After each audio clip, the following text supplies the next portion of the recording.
Ces dessins sont les dernières traces de vie des enfants d'Isieux, les enfants juifs raflés en 1944 et assassinés à Auschwitz. Les aquarelles, les crayons de couleur, etc., ont laissé des traces qui sont incroyablement fraîches. On a l'impression que les enfants viennent de les dessiner. Le 6 avril 1944, 44 enfants juifs, réfugiés à Isieux, ainsi que leurs accompagnateurs, sont raflés par la Gestapo puis déportés après une dénonciation anonyme. Parmi ces enfants, Max Tettelbaum, 12 ans, l'auteur de ce dessin. On voit la cigogne portant ce petit enfant sur le dos en train de renverser un loup. Quand on retourne au verso du dessin, il y a une dédicace de l'auteur, qui est Max Tettelbaum, qui était un enfant originaire d'Anvers, en Belgique. Et Max a dédicacé donc ce dessin à son frère Herman, qui venait d'avoir 10 ans. Pour tes 10 ans, je t'offre ce dessin, j'espère qu'il te plaira.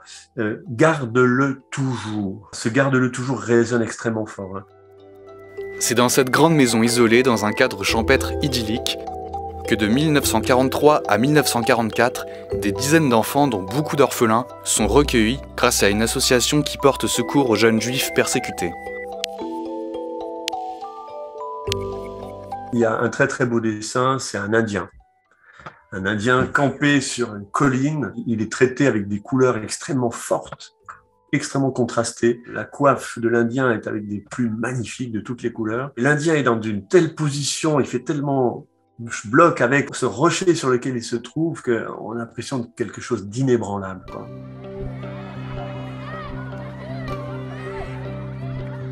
Curieusement, la plupart des dessins ne font aucune référence à la guerre contemporaine que les enfants vivent, et ne font aucune référence à leur situation précédente, c'est-à-dire au fait que, par exemple, ils ont été, pour beaucoup d'entre eux, internés dans des camps.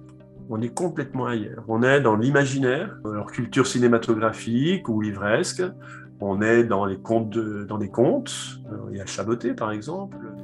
Malgré la guerre autour, les privations, la rigueur de l'hiver, les enfants vivent dans une ambiance de colonie de vacances, encadrée par quelques adultes, dont Miron et Sabine Zlatin, deux résistants juifs.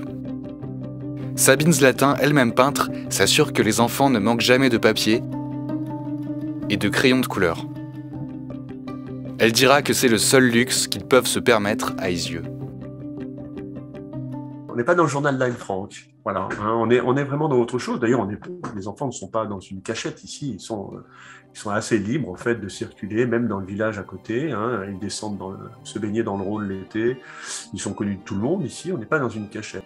On arrive dans un lieu magnifique où les enfants ont laissé des traces de bonheur. C'est un lieu de la Shoah complètement unique. Le soir, tout le monde se réunit pour une projection d'histoire dessinée grâce au procédé de la lanterne magique.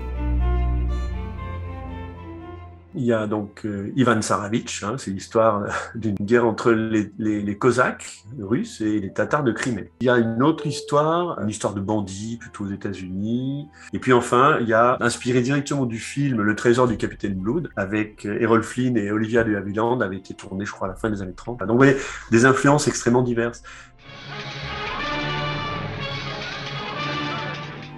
Sabine Zlatin n'était pas à Isieux le jour de la rafle. Quelques semaines après, elle revient sur les lieux et récupère les dessins et les lettres qu'elle retrouve. Elle les conserve chez elle sans y toucher pendant plus de 40 ans. Il faut attendre 1987 et le procès de Klaus Barbie, le commanditaire du crime, pour que ces témoignages refassent surface.